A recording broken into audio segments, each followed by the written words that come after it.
You know, you think about, we pulled, you know, we didn't have Austin play last night in Scranton so he could, you know, get a good night's rest. But Judgy found out about midnight and drove here, got here at 6 in the morning to play this game. So I both of them 2 hits, both of them a couple runs, stolen base, good defense. You can't draw it up any better when you call it 2 young players. How much do you think it helps them relax when they have that type of production in their first at-bats? Well, I'm sure it, you know, gets kind of the weight off. I think everyone who gets called up for the first time, you can't wait to get your first hit and get the baseball. And the fact that we were able to get both was nice. The one bounced back from the stands into the field, and the other one went out in the net in center field, and we were able to get that, and that's pretty special. Who else? Ron, Dan. What goes through your mind as you watch the first one pop in and you're trying to figure out if it's fair, and then a few pitches later you see another? Truly excited for Tyler. I think about what Tyler's been through. He's been through somewhat of a tough road where we were really excited about him, and he went through some wrist injuries, and it took him a while to get back on track. But he went to AA, was having a good year and using the whole field, and went to AAA and was tearing it up. Someone that was taken off the roster. So to watch that's really nice for him because he's had to fight through some adversity. And I think that's important for players to go through adversity because you're going to go through it here. Joe, and then the next one, not just a home run, but obviously, it's a special shot. You've probably seen him hit some long ones before, maybe in Tampa or whatever, but just to see him do that here, only the 3rd person to ever hit it that far in this place, what do you think of? Well, I think you get excited. I watched him hit one, not last night, but I think it was the night before. And I'm not sure if they were in Scranton or Rochester off the batter's eye, high off the batter's eye there, which appeared to be about 40 feet behind the dead center field wall. And I was like, wow.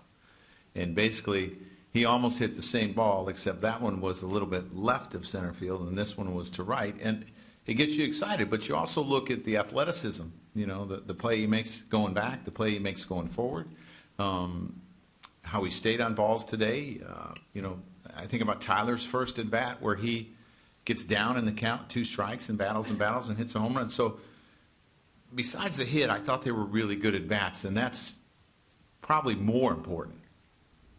Meredith.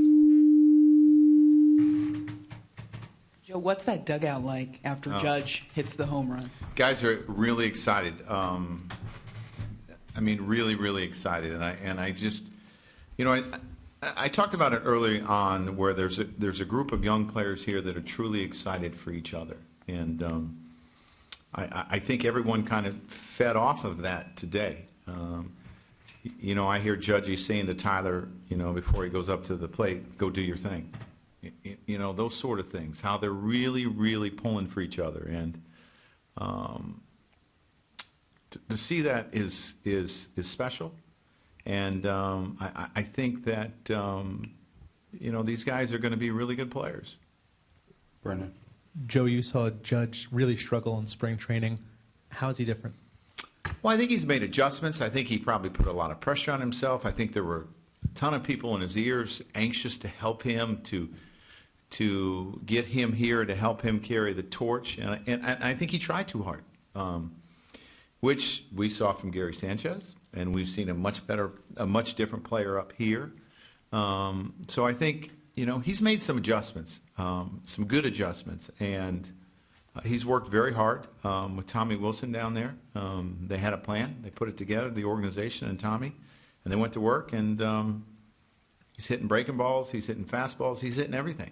About him trying too hard, is that something you can physically see in his at-bats or in his approach? Oh, I think so. The idea of who he is. Well, no, I think you could see guys overswing. I think you can see guys get extremely frustrated when they make an out. When you think about it, if you play every day, you're going to make 400 outs. You know, but they take it harder. And I just think he was trying to please everyone in a sense where there were a lot of people talking to him, and you know, and that can be difficult for a young player because a lot of people want to help you. But you have to be able to say, this is my plan and this is where I'm going. In his exit interview,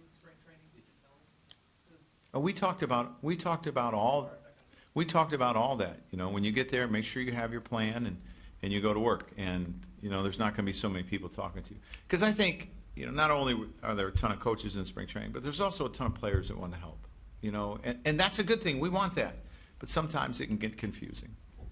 To your left, Chad. Joe, in these 4 wins, I think you've hit 10 home runs, and the oldest person who hit one is Austin Romine.